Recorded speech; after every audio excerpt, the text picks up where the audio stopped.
segunda a sexta-feira, formadores de opinião para discutir as principais notícias do dia. Gente que Fala tem o selo de qualidade ABECOM.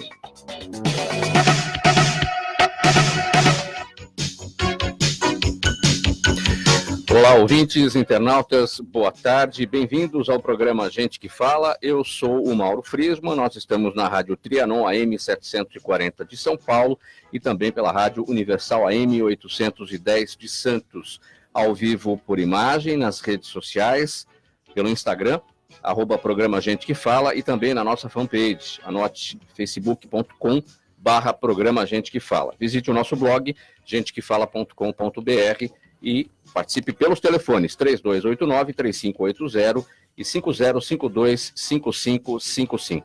Eu apresento, a partir de agora, os nossos convidados de hoje, o ortopedista Marco Túlio Costa, ele é presidente da Associação Brasileira de Medicina e Cirurgia do Tornozelo e do Pé. Seja bem-vindo, doutor Marco. Bom dia, Mauro, bom dia a todos, bom dia aos ouvintes. O urologista Dr. Tsuyoshi Fujisaki, acertei, né? Especialista em andrologia e geriatria. Seja bem-vindo, doutor. Obrigado, bom dia. O cirurgião geral Yuri Tamazauskas, doutor Yuri Tamazauskas, do Centro Médico Consulta Aqui. Ele também é cirurgião do aparelho digestivo. Boa tarde, doutor Yuri. Boa tarde a todos, agradeço a oportunidade, uma boa tarde aos ouvintes. E ainda o fisioterapeuta Edson Santiago, especialista em músculo-esquelética e pesquisador em dor. Vamos aqui ao nosso primeiro tema. O sexo é importante para o envelhecimento saudável. A busca pela melhora na qualidade de vida inclui fatores importantes para a saúde e a longevidade, como alimentação balanceada, hábitos saudáveis, prática de exercícios e redução dos níveis de estresse, entre outras coisas. Mas, além de tudo isso, desses fatores, dessas questões, o sexo também é um ingrediente fundamental, pois, além de proporcionar prazer e melhora de humor, estimula o funcionamento de diversos músculos e o equilíbrio do nível de alguns hormônios. Doutor Tsuyoshi, como é que anda o sexo dos brasileiros? Bom, não é diferente do resto do mundo, né? Vamos colocar da seguinte forma, que a expectativa de vida, ela vem aumentando, né? Cada dia que passa. E vamos colocar assim, não a terceira, já vem a quarta idade, né? Até para mais.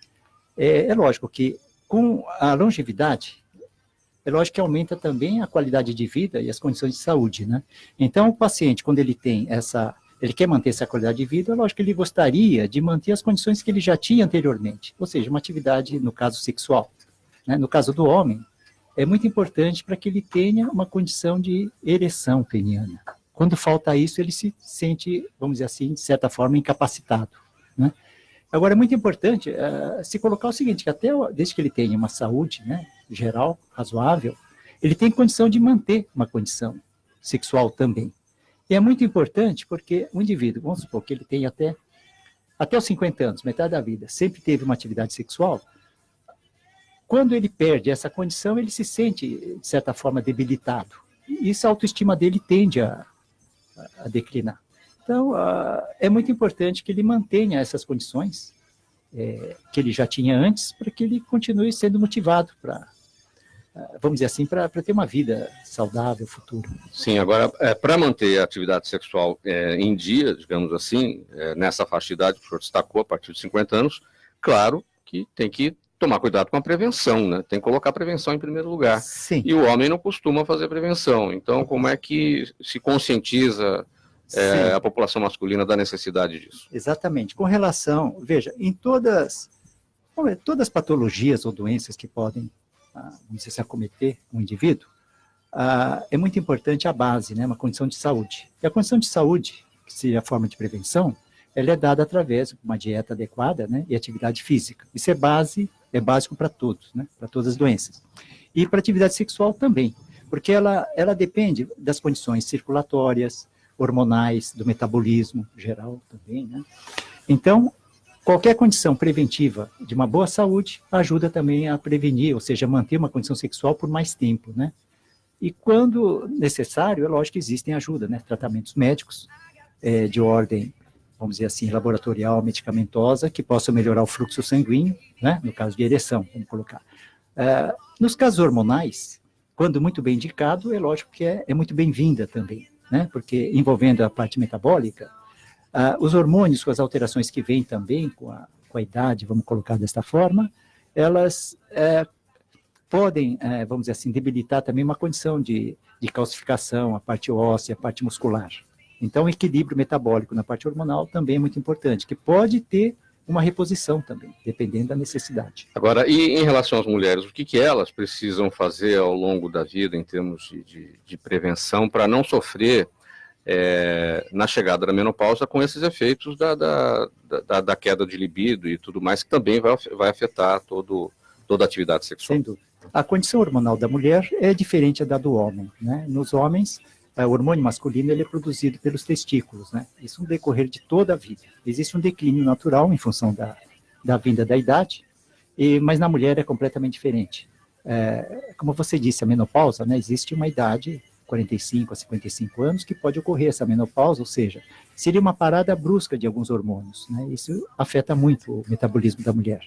Nesta fase, ela sendo acompanhada por um profissional, um ginecologista endócrino, né, nessa área, ele consegue minimizar, vamos dizer assim, a parte clínica da menopausa, né, através de medicamentos.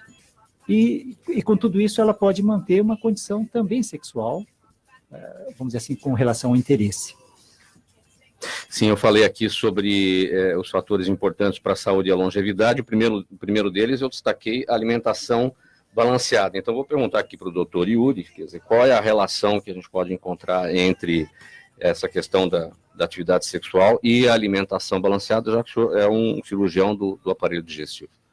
Mauro, como o doutor Siyushi, acertei, colocou, acho que a base para um bem-estar como um todo é a gente ter uma dieta equilibrada e a prática de atividade física, né? Isso proporciona que a gente consiga manter o indivíduo a homeostase dele e manter o organismo, buscar uma perda de peso e com isso manter todo o funcionamento dos sistemas. Inclusive, a gente, se for pensar aí na prática, no hábito sexual do ser humano, acho que isso é fundamental. Né?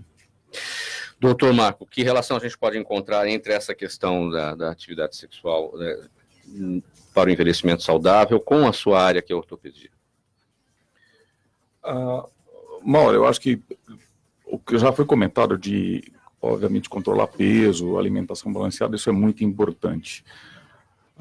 Na minha área, levando isso para o lado ortopédico, as disfunções que tem nas articulações, que a gente chama de artrose, de dores, obviamente isso pode afetar um pouco o desempenho sexual do indivíduo com mais idade.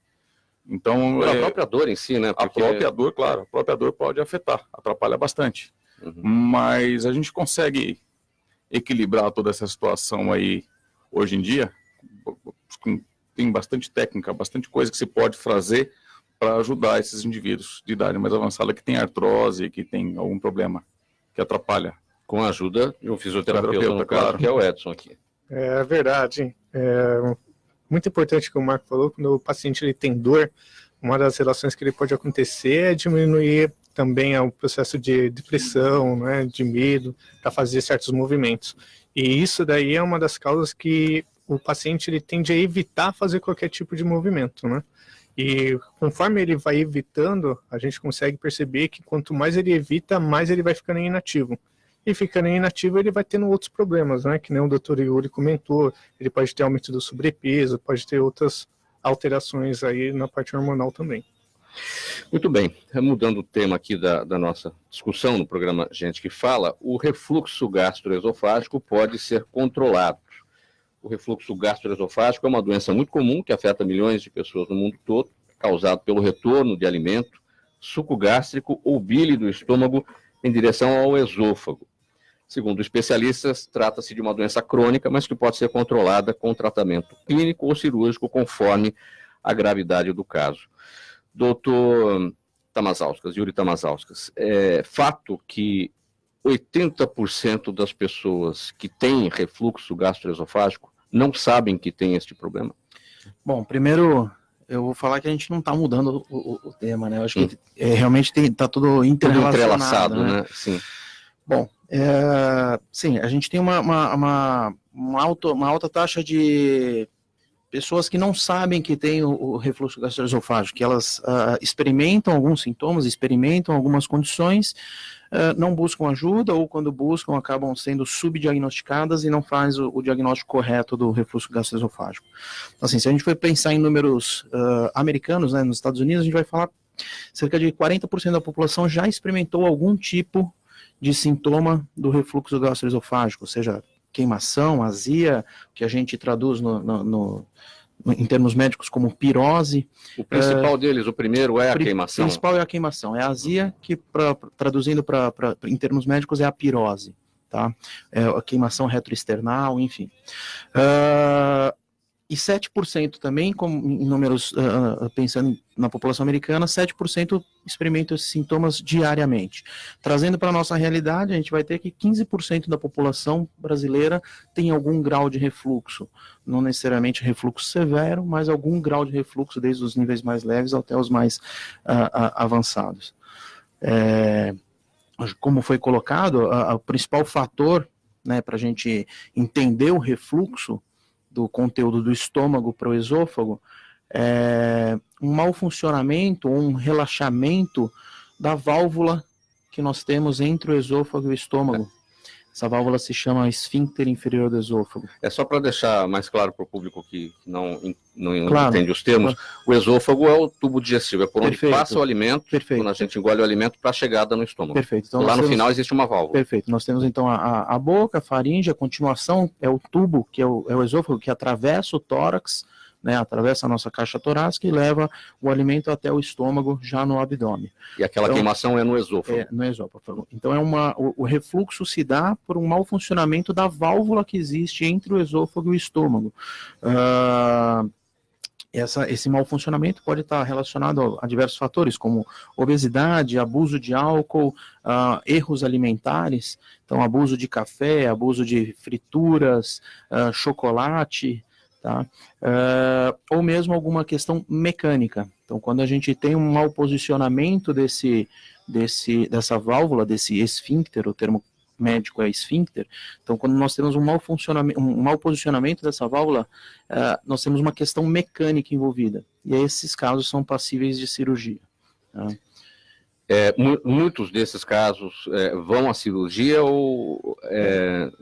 Na verdade, qual é a incidência? Na verdade, não. O tratamento cirúrgico ele deve ser sempre individualizado. São casos selecionados que nós vamos pensar em cirurgia. Muito antes de pensar em cirurgia, nós temos um tratamento com mudanças de hábito de vida, mudanças de hábitos dietéticos, mudanças de hábitos alimentares, na forma como se alimentar, fracionar a dieta a cada 2, a cada 3 horas, evitar se alimentar, né, ter a última refeição e deitar. Então, tudo isso prejudica o refluxo. Feito o diagnóstico, e o diagnóstico se dá com alguns exames complementares, onde o primeiro é a endoscopia. Para alguns casos, nós seguimos na investigação com outros exames, vou só citar alguns, sem entrar no mérito, mas a pH-metria, a manometria. Para alguns casos, nós passamos a ter o uso de medicações que são indicadas para tratar o refluxo, para tratar essa, abre aspas, aí, essa acidez do estômago afetando o esôfago. Aqueles casos refratários à medicação, refratários à mudança nessas condições e que se permanecem com refluxo, nós podemos discutir individualmente o tratamento cirúrgico com correção dessa válvula. Uma cirurgia que faz uma correção dessa válvula. Agora, é fato que as pessoas sabem quais são os fatores que levam ao refluxo, mas ignoram, negligenciam pela vida moderna. As pessoas se alimentam mal, às vezes, não porque querem, mas é pela correria, pela necessidade de parar para comer qualquer coisa, e acaba levando a essa questão, não? Perfeitamente, Mauro. Acho que a correria, né, nossa do dia a dia, né, como até o colega comentou, então a correria do dia a dia, em grandes centros, em que a gente não tem tempo para parar para ter uma refeição adequada, e quando eu falo adequada, tanto no modo de se alimentar, quanto na qualidade do alimento.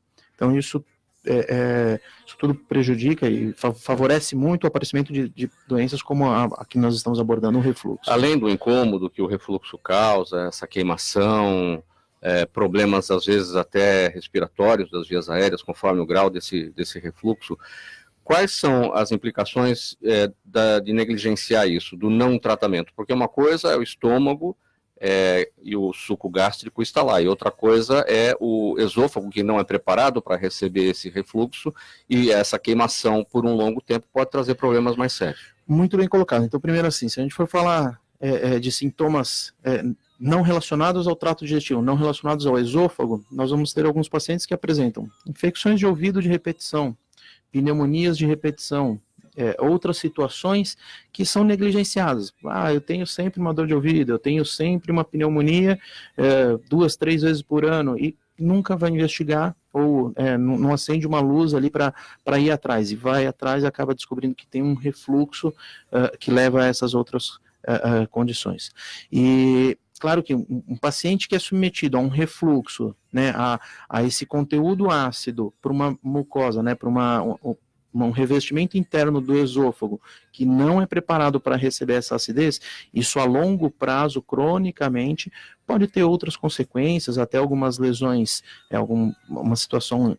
Esôfago de Barré. Esôfago de Barré, perfeito. E isso seria uma condição pré-neoplásica, ou pré-cancerígena, vamos colocar assim para ficar um fácil entendimento. É uma alteração do tecido do esôfago. Não estou querendo que ninguém se desespere, sim. Não vamos falar aqui de alarde, todos. Eu tenho refluxo, então eu vou ter câncer. Mas não é isso. Mas é importante enxergar que, cronicamente, não sendo tratado da maneira adequada, não tendo um acompanhamento adequado com o gastrocirurgião, cirurgião do aparelho digestivo, essa condição pode sim se agravar a ponto de chegarmos nessa situação. Muito bem. Como prevenir as lesões do pé diabético? Muitos já ouviram falar, mas poucos sabem o que é o pé diabético, um problema que causa alterações neurológicas, infecciosas e vasculares, que pode levar a complicações graves ou até a amputação e morte. A diabetes é uma doença que vem crescendo em todo o mundo, afeta a circulação e causa perda de sensibilidade nesta região do corpo, ou seja, o pé. Doutor Marco Túlio, qual a incidência do pé diabético na população brasileira? Essa é uma boa pergunta, Mauro, porque qual é o nosso grande problema hoje? Nós nem sabemos a incidência real da diabetes. Que muitos dos diabéticos nem sabem que são diabéticos. O que nós sabemos hoje é que o diagnóstico de diabetes vem crescendo em todo mundo, está se tornando uma doença epidêmica. E justamente pelo que o Yuri comentou, porque nós estamos numa sociedade moderna que você tem pouco tempo para se dedicar a você mesmo, correndo, você se alimenta mal, normalmente com carboidrato e gordura, e isso aumenta a incidência do diabetes. Muitos desses pacientes chegam ao diagnóstico da diabetes quando tem uma lesão no pé grave e chegam ao pronto-socorro com uma lesão grave. E às vezes nós não conseguimos mais, dependendo da gravidade da lesão, nem salvar mais o pé. Aí eu tenho uma situação de urgência que às vezes eu tenho que salvar a vida do sujeito. O pé diabético é um pé deformado. Nem sempre ele pode ser deformado. Qual é o grande problema do diabetes, do pé no diabético? Uma das complicações do diabetes é a perda de sensibilidade. Dor é um sinal de alerta no nosso corpo. Então, se você colocar a mão, por exemplo, numa chapa quente, você consegue tirar ela rapidamente, nem tem consciência disso. O diabético perde isso nos pés. Então, é aquele... Ele pode se machucar nos pés e não sentir. E não sentir nada. Ele vai andar na areia da praia quente, vai queimar a sola do pé e não vai sentir. Ou ele vai calçar o sapato com uma pedrinha dentro, que qualquer um de nós começou a andar, começa a dar dor, você tira, ele não vai sentir. Então, ele vai fazer uma ferida por aquela pedrinha estar ali dentro. Como ele não sente dor, ele continua andando com essa ferida, a chance dele ter uma infecção porque ele não tem dor e não trata a ferida é muito grande. O diabético também ele tem a defesa do corpo diminuída, então facilita essa infecção se espalhar. Então, às vezes, esse é o grande problema, o sujeito não sabe que é diabético, chega num pronto-socorro com a ferida já infectada ou com a famosa gangrena, e aí a gente acaba tendo que amputar para salvar a vida dele. E o que nós estamos brigando hoje, né, e trabalhando na sociedade do pé, e todos os ortopedistas especialistas em pé e tornozelo, é para justamente fazer uma campanha de prevenção, para não deixar esse paciente diabético chegar na ferida. É alertar ele, ó, você tem um problema nos pés. Nós temos que investigar isso e ficar todo dia uma inspeção diária dos pés, para que essa ferida não chegue a infectar. Se eu pegar a ferida antes da infecção, eu consigo tratá-la, muitas vezes com gesso, e resolver o problema desse paciente. A gente começou falando de atividade sexual para o envelhecimento saudável, passamos para o refluxo. Quando eu falei em mudança de tema, aí o doutor Yuri até me chamou a atenção. Não é mudança de tema, Não. porque os assuntos estão interrelacionados. E aí eu puxo aqui a seguinte questão. Eu falei que o pé diabético é um problema que causa alterações neurológicas. Quer dizer, então, já que tudo está interrelacionado, é possível chegar à conclusão de que uma demência, numa terceira idade, pode estar relacionada com diabetes? Existem alterações no cérebro do diabetes, do paciente diabético. Eu não sei te precisar agora o quanto que essas alterações podem levar à demência ou à alteração cerebral desse paciente. Mas que existem alterações, elas existem. O diabetes afeta todo o corpo. Eu pergunto isso porque doenças que há pouco tempo não se falava tanto, como Parkinson, como Alzheimer, essas doenças estão relacionadas, poderiam estar relacionadas com essas questões da vida moderna, que é o diabetes e que vem de um estilo de vida não saudável. Sim, sim. Podem ter tudo isso pode ter relação. Sim, claro. Claro. E como é que a Associação Brasileira de Medicina e Cirurgia do Tornozelo e Pé trata essa questão no sentido da conscientização da sociedade? Então, o que eu preciso fazer hoje no paciente que tem o diagnóstico de diabetes? Essa perda de sensibilidade, ela, em média, ocorre 10 anos após o diagnóstico. O problema é que eu não sei quando apareceu o diabetes, né? Muitas vezes o sujeito não sabe que tem diabetes, mas em média, 10 anos depois que ele desenvolveu a doença, ele vai ter essa perda de sensibilidade. O que eu preciso fazer? Uma vez que esse paciente perdeu a sensibilidade do pé, eu tenho que orientar ele e também a família, todo dia, olhar o pé em busca de alguma ferida, algum hematoma, algum inchaço, e se isso acontecer, procurar um especialista imediatamente. Você falou da deformidade, isso também vale para fratura no pé diabético. O diabético, ele quebra o osso do pé, ou quebra o tornozelo numa torção, e não sente dor alguma. Então ele fica andando em cima de um osso quebrado, ele mói o osso, isso deforma o osso. Então, às vezes, a gente chega com deformidades absurdas no pé, e o paciente chega andando sem dor nenhuma. Já aconteceu conosco na Santa Casa, está no pronto-socorro, chegou um diabético andando, o que aconteceu? Virei o pé ali, o pé estava enorme e totalmente quebrado, uma fratura grave. E ele não tem dor nenhuma. Então, o que a gente precisa fazer? Orientar esses pacientes a olhar os pés, inspecionar os pés todos os dias. Não só o paciente, mas a família, porque o diabetes também afeta a visão, e ele vai ter dificuldade para enxergar o pé. Então, é bom que a família também seja orientada a inspecionar os pés. E não só isso, mas usar um calçado adequado para o diabético, que é um calçado totalmente fechado, sem costura interna, largo, que não aperta o pé, porque aquele calçado que aperta os nossos pés, que você troca lá porque está doendo, ele não vai sentir dor, ele vai fazer a mesma ferida. Doutor Siyushi, quais são as recomendações, ou como é que a andrologia, a geriatria orienta os pacientes para evitar o pé diabético? Eu posso fazer uma colocação, né? Que a diabetes, ela entra, na verdade, dentro do metabolismo, né? Alterações do metabolismo de modo geral.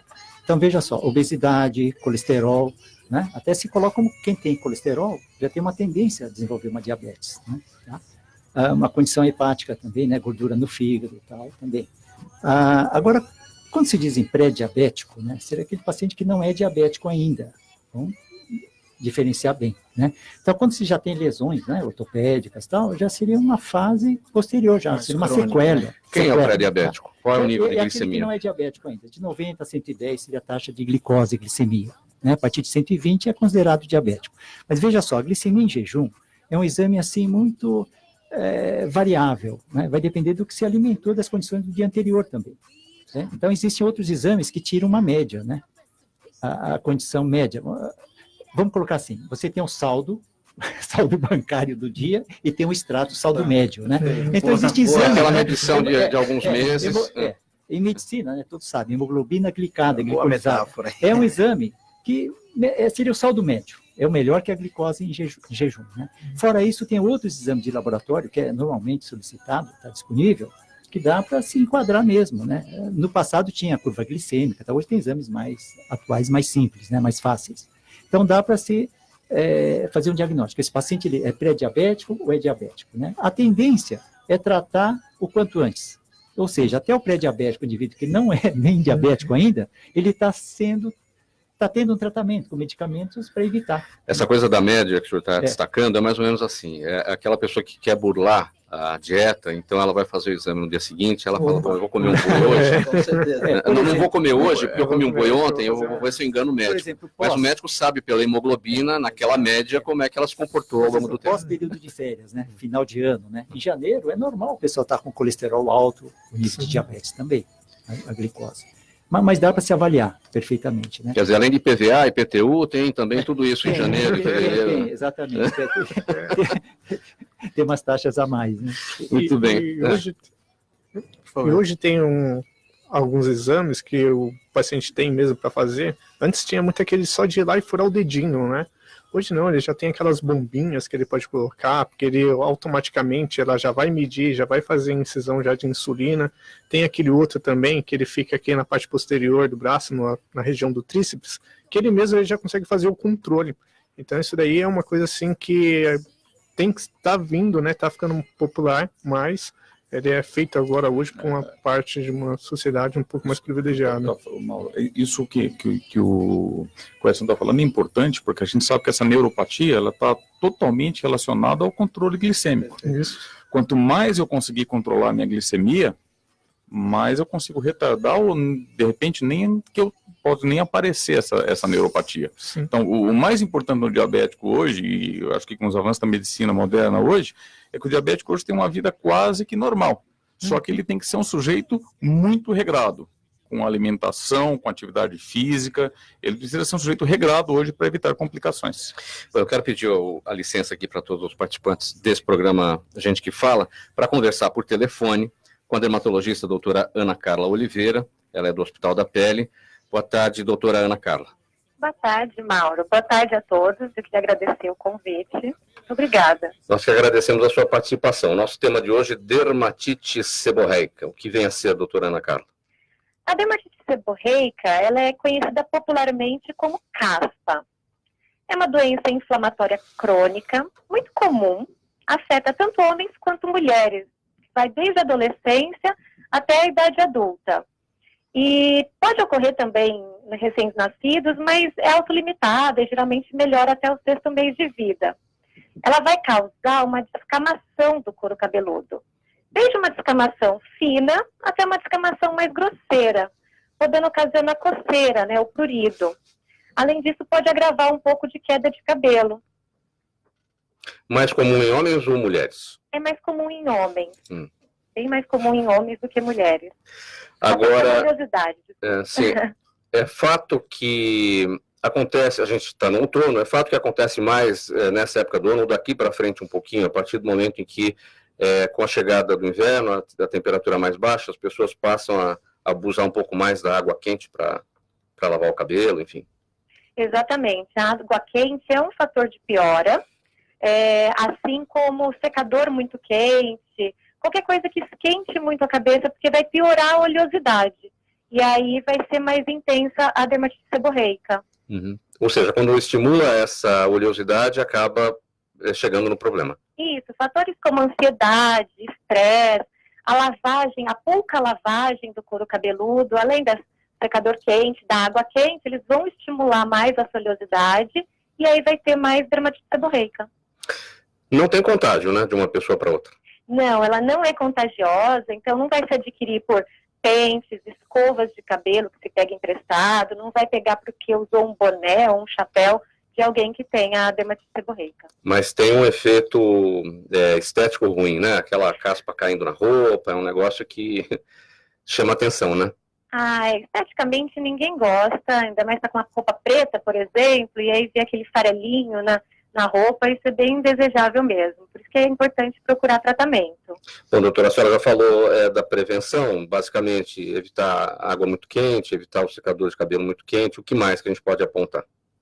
Olha, tentar evitar estresse e ansiedade, acho que isso é o mais difícil.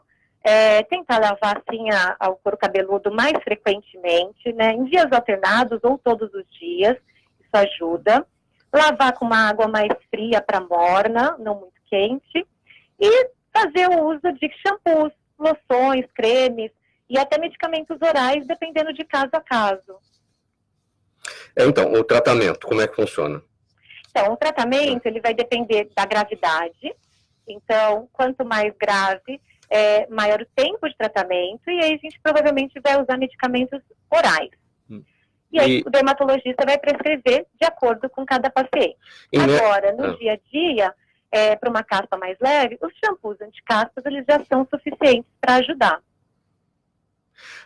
Combinação de shampoo com condicionadores, shampoo com condicionador num único produto, isso estimula a oleosidade e, em consequência, a formação da caspa? Olha, o condicionador junto com o shampoo, ele pode fazer o que a gente chama de resíduo. E aí dá o que parece uma caspa, mas na verdade é resíduo do produto que ficou no cabelo. Então vai ter a mesma alteração estética que você não gostaria desse farelinho na roupa, mas por conta de resíduo e não por conta da caspa em si, da doença. E quanto tempo, em média, dura um tratamento para chegar a um bom resultado? Olha, numa dermatite seborreica leve, em torno de 15 a 20 dias já tem uma boa melhora, só com shampoo. Agora, nos casos mais graves, você pode levar até 6 meses de tratamento. Bastante tempo, hein? Bastante tempo. E pode afetar outras áreas, né? Então, depende também disso. Se afeta região da face, região do tronco, axila, região pubiana. Não é só no couro cabeludo que ela pode acontecer. Aí o tratamento é o mesmo, se atingir outras partes. Isso, muito parecido. Algo mais que a gente deva acrescentar, doutora, que eu não tenha perguntado? Não, eu acho que é isso. A única coisa é que é uma doença crônica, ela não tem cura, mas ela tem um controle. Então é uma doença que vai recidivar, dependendo com os hábitos da pessoa. Então pode ser que melhore, mas depois de um tempo acaba voltando, e aí precisa de um novo tratamento. Ou seja, quem tem terá sempre, se não tomar os devidos cuidados. Exatamente. Muito bem, doutora Ana Carla Oliveira, dermatologista do Hospital da Pele, obrigado pela participação neste programa Gente que Fala. Eu que agradeço. Obrigada, boa tarde. Até logo, boa tarde. Ajustes errados de equipamentos podem provocar lesões. Por mais que um ciclista esteja acostumado a andar de bicicleta, ajustes errados do equipamento podem ocasionar sérios danos. O mesmo caso pode valer para um motorista, um tenista com uma raquete inadequada. E na maioria desses casos, a rotina de musculação unida a um tratamento fisioterapêutico pode ser fundamental para evitar problemas maiores e até o abandono do esporte. Esse aqui é o assunto agora para o Edson, fisioterapeuta. Como é que é essa questão de equipamento errado numa bicicleta, por exemplo? Pois é, Mauro. O que é que acontece? Hoje a gente está vendo pelas startups um grande aumento aí da demanda de bicicleta, né? E também, voltando um pouquinho atrás, grandes pessoas que têm diabetes, eles sempre são orientados a procurar alguma atividade física. Então, às vezes ele vai procurar uma corrida e ele não utiliza um tênis tão adequado, talvez, meio duro, que ele não consegue fazer tanto amortecimento. As atividades também de musculação, quando ela também não é muito bem orientada, às vezes a pessoa tem lá na casa dele alguns pesos, ele vai querer fazer sozinho e ele acaba se lesionando.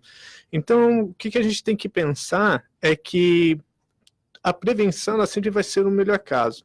Então, o que acontece? Na bicicleta, muitas das vezes, o selim, né, que é o banco, se ele estiver muito baixo, o quadril desse paciente, desse cliente, ele começa a bater no acetábulo.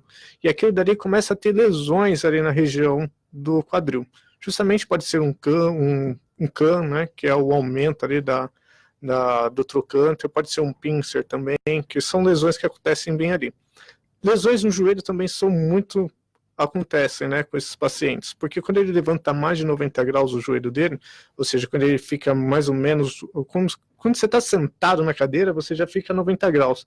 Então, se você colocar o pezinho um pouquinho para trás, além daquilo dali é acima de 90. Quando você está em movimento, a pressão da sua patela no seu trocânter, ou seja, no seu joelho, aumenta. E ali aquele cesariamento ali pode lesar a cartilagem, né, da tróclea, junto em relação à patela, e ali você pode ter uma dor anterior de joelho, que muita gente hoje chama de condromalácia ainda, né? E aquilo dali ocasiona várias lesões. E outras também, como dor na lombar, esse paciente pode ter, dor no pé, também esse paciente ele pode ter, por conta de opções de maus ajustes da bicicleta. Assim como também na raquete de tênis, né? Se a raquete dele não estiver muito apropriada para o tamanho dele, se o grip da raquete não for, ali ele pode ter uma tendinite, né? Se as cordas da raquete também não estiverem muito bem posicionadas no local, porque hoje você tem até mesmo o processo de você poder dar tensão o suficiente que seja necessário para você diminuir a vibração, né? Porque a lesão do tenista, ela não é tanto por conta do movimento, e sim é pelas vibrações que a raquete lhe dá no momento que ele vai fazer a rebatida, e aquilo dali ele gera uma energia em cima e sobrecarrega o cotovelo desse paciente. Então, ter um acompanhamento, ver essa prevenção, ela sempre vai ser adequada para ele não sair da atividade física dele. Isso daí que é o importante desse paciente. E o que acontece? Às vezes a pessoa ele vai querer fazer uma atividade física, que nem, não, se eu vou pôr um tênis e vou sair correndo, e ele esquece que além de você fazer a parte aeróbica, o processo de fortalecimento, ele é muito bem-vindo. Alongamento, inicialmente. Sim, o alongamento em si, também a parte de aquecimento, mas eu acredito que hoje o que se tem mais na literatura é o fortalecimento, é fazer um pouquinho de musculação. Fazer aquela musculação, mesmo dentro da academia, bem orientada, ela vai prevenir outras lesões que esse paciente tem, por conta que ele precisa de força. E até mesmo hoje, quando a gente vê para a sociedade de medicina, para a gente entender um pouquinho mais sobre o que é saúde, né, para a gente entender, esse paciente ele tem que ter no mínimo 150 minutos semanais de atividade física. Isso entre aeróbico e também fortalecimento. Então não é só ele sair correndo, ele tem que fazer um pouquinho de força. Bom, aqueles problemas que chegam para o fisioterapeuta tratar passaram necessariamente Sim, pelo sim, ortopedista, sim. né, doutor Marco? Sim. O que é que tem acontecido mais nessa coisa de culto ao corpo, muita gente abusando e fazendo atividade física inadequada, de qualquer maneira, e o que chega no seu consultório nesse sentido? Então, Mauro, tem uma frase de um professor meu, que já faleceu, que eu não esqueço, que o esporte profissional faz mal à saúde. E, na realidade, isso é verdade. O que a gente está discutindo aqui hoje é uma tendência que está acontecendo no mundo de procurar uma alimentação melhor, controle de peso, e isso envolve também atividade física diária. Só que no meio de todo esse estresse que nós estamos vivendo, muitas vezes a atividade física diária ela é feita de forma intensa, errada e repetitiva. Então, o sujeito, como o Edson falou, quer colocar um par de tênis e correr 20 quilômetros 5 vezes por semana, sem nenhum trabalho de prevenção, sem nenhum fortalecimento, e isso vai dar lesão. Muitas dessas lesões são aquelas lesões que a gente conhece como fraturas por estresse, ou lesão por excesso do uso mesmo. Chega a quebrar osso, chega a quebrar a perna, chega a quebrar o pé por causa disso.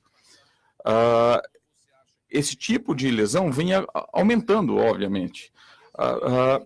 Em São Paulo, especificamente, o que eu vejo bastante no consultório, principalmente nos meses de outubro, novembro e dezembro, porque é quando o pessoal vai passar as férias de janeiro na praia, que está em forma, não se cuidou, e aí, no final do ano, vamos correr, vamos pedalar que nem um maluco para perder peso, e aí você acaba lesionando. O que o Edson falou é muito importante, é o que a gente recomenda hoje, que se você quer fazer uma atividade física, faça com orientação e, se puder, para prevenir lesão, fortalecimento, fazer uma musculação, o ideal seria pelo menos 2 vezes por semana, acompanhada de exercícios de alongamento, vão ajudar a prevenir lesões.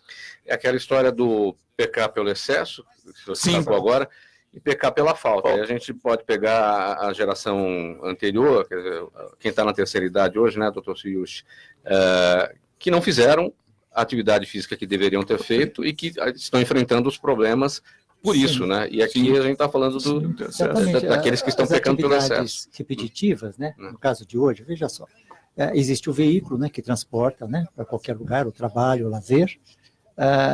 Praticamente a atividade diária é muito limitada, né? De repente a atividade ela fica direcionada à academia ou em um parque, né? Essas caminhadas.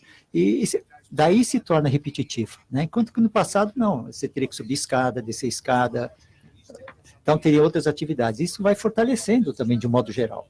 Então hoje, se tornando repetitivo, acaba desenvolvendo, estimulando determinados locais, né? Só. Ou prejudicando, inclusive. A gente tem uma diferença que eu gosto de comparar bastante, Mauro. Eu conhecia os meus avós. Os meus avós com 60, 65 anos não faziam nenhuma atividade física. Era televisão, cozinha, só. E se consideravam velhos. E se consideravam velhos. Principalmente expectativa de vida e com essa melhora da condição geral de saúde que a medicina proporcionou à população em geral hoje, com 60, 65 anos, eu tenho um paciente que estava indo escalar Everest com 65 anos. Então, essa busca por atividade física não, hoje... Escalar não. Nem eu.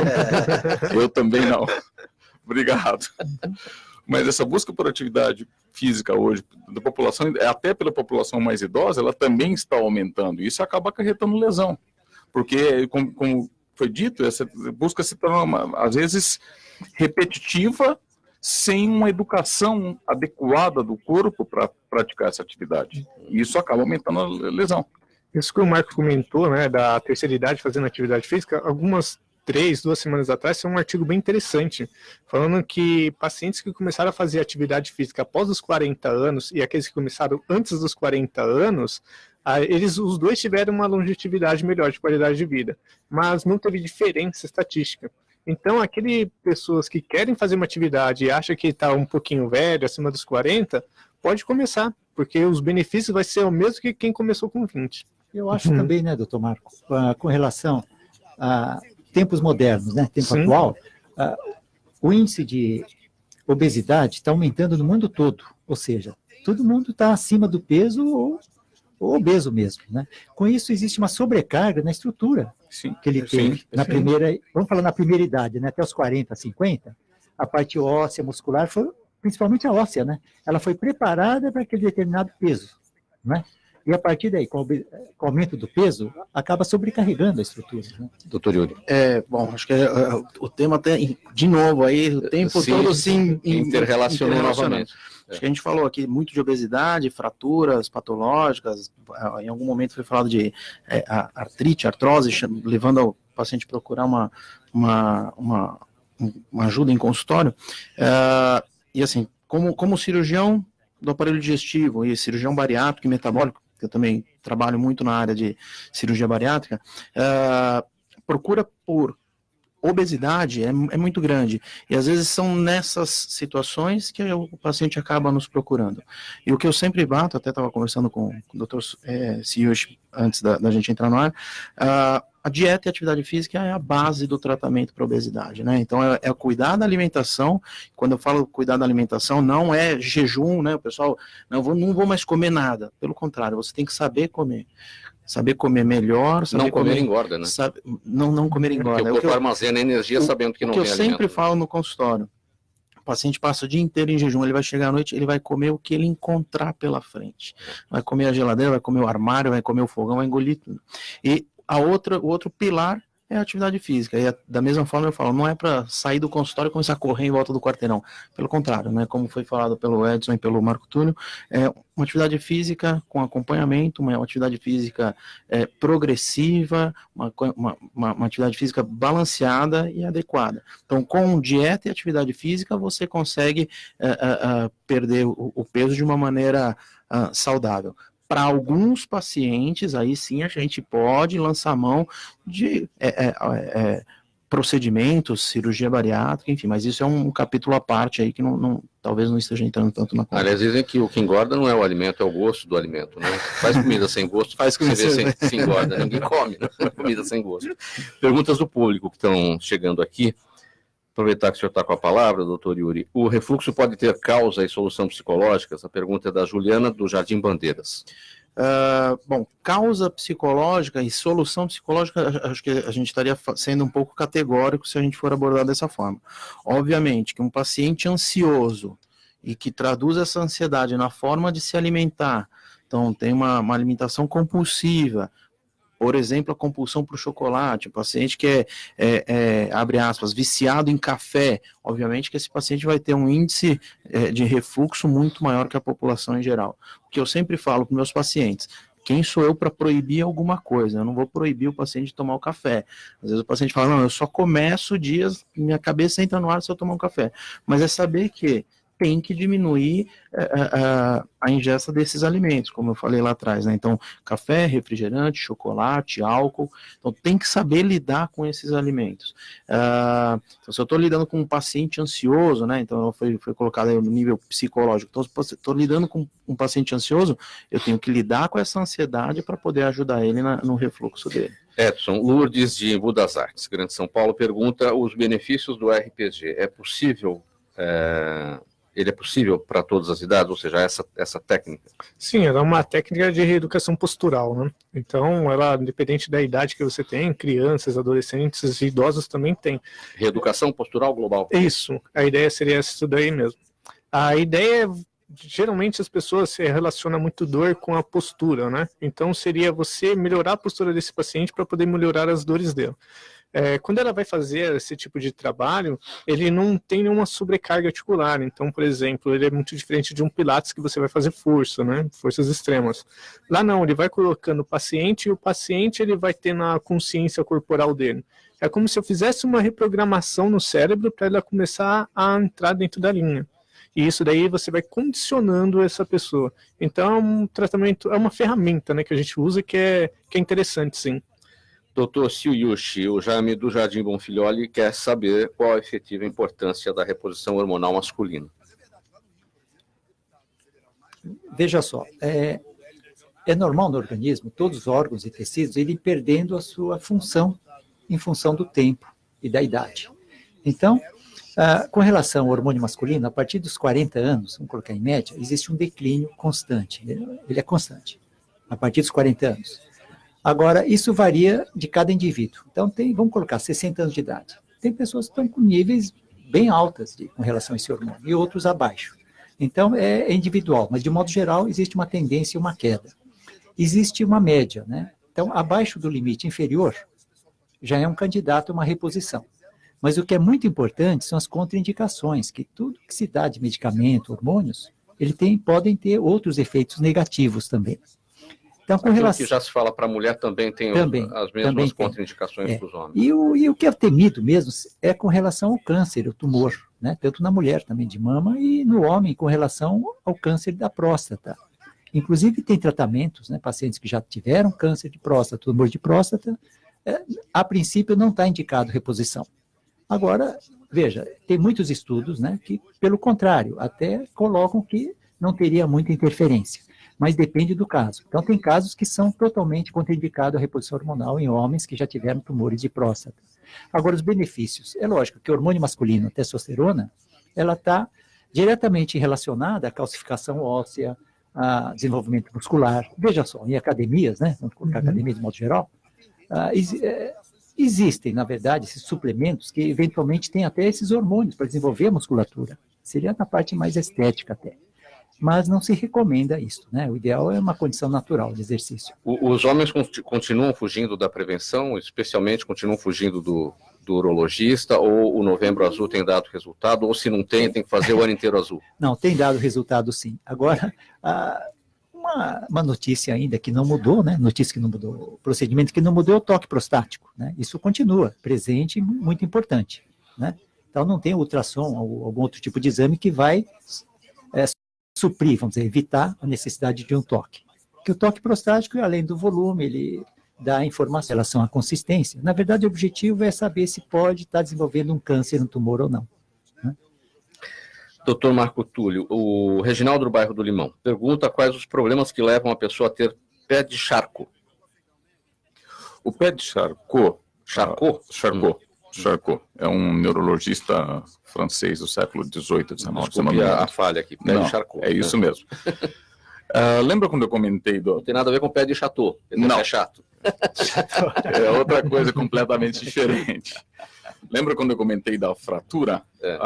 Essa fratura dos ossos, essa destruição que o diabético tem por falta de sensibilidade, é o que nós conhecemos como artropatia de Charcot ou pé de Charcot. Ela foi descrita inicialmente por uma doença que era muito comum naquela época, que afetava a parte neurológica, que era a sífilis. A sífilis hoje tem tratamento com antibiótico, então é muito raro hoje ter um pé de Charcot por causa da sífilis. O mais comum, disparado, é por causa da diabetes. Então, como é que eu tenho que prevenir isso? É justamente o que eu falei. Chegou à noite em casa, olhou o pé, está inchado, tem alguma coisa diferente, médico, especialista em pé e tornozelo, ou um pronto-socorro o mais rápido possível. Porque se eu pegar essa fratura no início, esse pé pode não ter deformado muito. Eu consigo colocar ele num gesso e manter mais ou menos a posição do pé. Se esse paciente continuar pisando em cima desse pé quebrado, ele vai deformar cada vez mais. O grande problema dessa deformidade é que às vezes fica tão torto, fica cheio de ponta de osso, que essa ponta de osso é que faz a ferida nele, que vai levar a infecção, que pode levar a amputação. Então, o pé de Charcot, na realidade, ele aumenta a gravidade do pé do diabético, porque ele tem mais chance de fazer ferida. E o Marco, o Gerson de Bertioga, pergunta também para o doutor Marco o chamado pé chato. Tem reversão cirúrgica? Aí não é pé de chato, é pé chato mesmo. Quando eu vou falar do pé chato ou do pé plano, a gama de patologias envolvidas com isso é muito grande. Então eu vou citar aqui alguns exemplos só. Talvez na nossa cidade, alguns de vocês aqui tenham usado a famosa botinha para o pé chato, ou palmilha para pé chato. Na década de 70, 80, isso era comum. Então, levava assim, a criança com 3, 4 anos, 5 anos ortopedista, o pé estava chato, põe a palmilha e põe a bota. Vou falar uma coisa para os senhores. Aquela bota que eu tive que usar, na realidade ela não serve para nada. Você não vê quase ninguém usando hoje para pé chato essa bota. O pé corrige com, sem ou apesar da bota. Então aquilo era uma ameaça. Ou você usa isso, vai ficar chato inteiro, né? Não só o pé. Então, só tinha uma coisa de boa na bota, que o bico dela era duro, então era bom para brigar na escola, que você chutava a canela dos outros e não machucava o pé. Mas, então, nas crianças hoje, a gente não sabe valia de nada, então? Não. Que coisa. Não, e eu tive que usar, não sei se alguém usou sim, aqui. Eu usei também. A gente sabe hoje que o pé chato da criança pequena, sem dor, não tem dor alguma, e com movimento do pé normal, e aí a gente precisa examinar para ver se está tudo normal, a grande maioria das vezes é que a gente considera como fisiológico. Esse pé é normal, e com o tempo, com o crescimento, você vai desenvolver a curva do pé. Acredita-se hoje que 10% da população adulta tenha pé chato, e que esse pé chato, para esse sujeito que a gente considera como pé chato normal, é completamente indolor, completamente normal, e provavelmente eu não vou precisar tratar ele. Agora, existem outras doenças, patologias que, por exemplo, rupturas de tendão, rupturas de ligamento, que podem levar ao pé chato e ter dor. Mas o Gerson pergunta se tem reversão cirúrgica. Existe reversão cirúrgica, mas a gente precisa examinar esse paciente e ver qual tipo de pé chato ele se encontra. Tá? Então, eu tenho cirurgias, desde cirurgias que tiram o movimento do pé para dar o formato para ele de novo e ter curva. Eu tenho cirurgias que conseguem manter o movimento e manter esse pé funcionando e corrigir esse pé chato. E tem situações que eu tenho pé chato que eu não preciso fazer nada, deixo o pé chato quieto lá porque ele não está doendo. Então, existe cirurgia, mas eu esqueci o nome do ouvinte. Gerson, existe cirurgia que corrige pé chato, agora a gente precisa saber se esse pé chato precisa de cirurgia. Que existe a cirurgia, existe. Eu preciso saber se ele precisa de cirurgia e qual cirurgia é a melhor indicada para esses casos.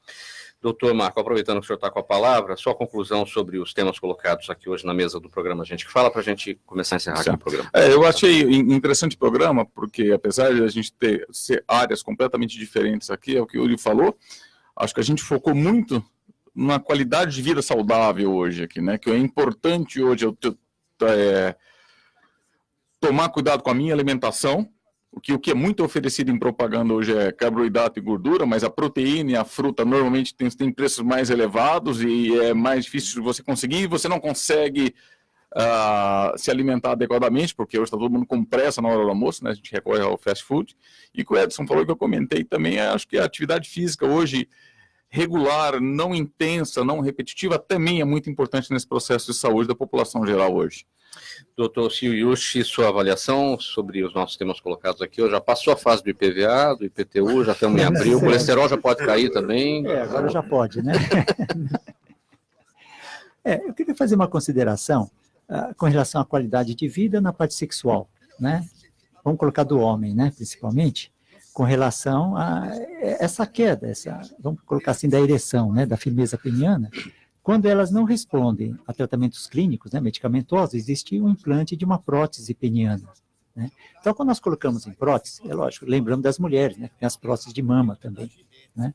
Então, eu coloco da seguinte forma, que as mulheres buscam a prótese de mama porque elas optam, elas buscam isso, por questão estética. E o homem, quando ele procura, é por necessidade, praticamente ele é obrigado, porque senão ele fica sem a rigidez. Agora, o que eu queria colocar, a diferença entre uma e a outra desses implantes. A mulher, ela pode escolher o tamanho da prótese, maior ou menor. E o homem não, ele sempre quer maior, achando que pode aumentar o tamanho, né? Que não é verdade, né? Tá certo? Porque já existe um tamanho determinado. Agora, é lógico, com a idade, existe uma tendência, uma diminuição, isso todos comentam. É lógico que os tecidos retraem. Então, no momento do implante, pode fazer uma liberação e recuperar o tamanho, mas não aumentar maior do que já é. Sim, doutor Yuri, sua conclusão, bem objetivamente, 15 segundos. Acho que como o Marco Túlio colocou, acho que a gente se baseou bastante aí na questão da prevenção. Acho que, se eu for resumir aqui a nossa conversa, englobando todos os temas, dieta e atividade física, a base aí para a gente obter uma vida mais saudável. Edson, sua palavra final, bem objetivamente. Completando então o que o Yuri acabou de comentar, a relação da obesidade, né? Você ter uma atividade física e também fazer a dieta, é importante que as pessoas obesas, ela tende a ter uma sensibilidade em relação à dor diminuída, então ela tende a sentir mais dor. Então, manter o peso, fazer atividade física vai melhorar praticamente todos os aspectos da vida dela. Termina aqui o programa Gente que Fala de hoje. Eu quero agradecer a todos os participantes, o ortopedista Marco Túlio Costa, o urologista Sio Yushi Fujisaki, o cirurgião geral e também do aparelho digestivo Yuri Tamazauskas e o fisioterapeuta Edson Santiago. Na mesa de som, Sérgio Souza, apresentação minha, Mauro Friesman, pauta e redação Pedro Schiavon, direção de produção Zenilda Salvato, direção geral do jornalista Fausto Camunha. Muito obrigado a você que nos acompanhou nesse programa Gente que Fala. Fique na sequência com o programa Caio Sorriso Show. Tchau, até o próximo.